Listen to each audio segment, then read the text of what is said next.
வாசிப்போம். பிலிப்பியர் 2:14. நான் வீணாக ஓடினதும் வீணாக பிரயாசப்பட்டதும் இல்லை என்கிற மகிழ்ச்சி கிறிஸ்துவின் நாளில் எனக்கு உண்டாயிருப்பதற்கு ஜீவ வசனத்தை பிடித்து கொள்ளுங்கள். சுடர்களைப் போல பிரகாசிக்கிற நீங்கள்.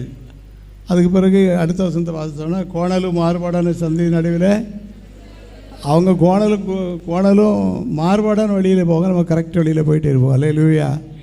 காரணம் என்னன்னு சொன்னால், ஜீவ வசனத்தை பிடித்து கொண்டு. அந்த 14வது வசனம், நான் வீணாக ஓடினதும், உலக வேலையானாலும் சரி, ஊழியமாக இருந்தாலும் சரி, மற்ற எந்த நம்முடைய கடமை எதுவாக இருந்தாலும் வீணான ஓட்டங்களை நானும் நிப்பாட்டணும், நீங்களும் நிப்பாட்டணும். ஒரு ஆமேன்னு சொல்லுங்க போவோம்.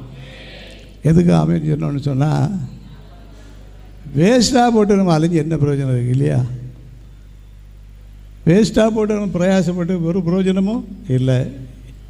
வீணாக ஓடினதும் வீணாக பிரயாசப்பட்டதும் இல்லை என்கிற அதுதான் நமக்கு மகிழ்ச்சி. இந்த மகிழ்ச்சி கிறிஸ்துவின் நாளில்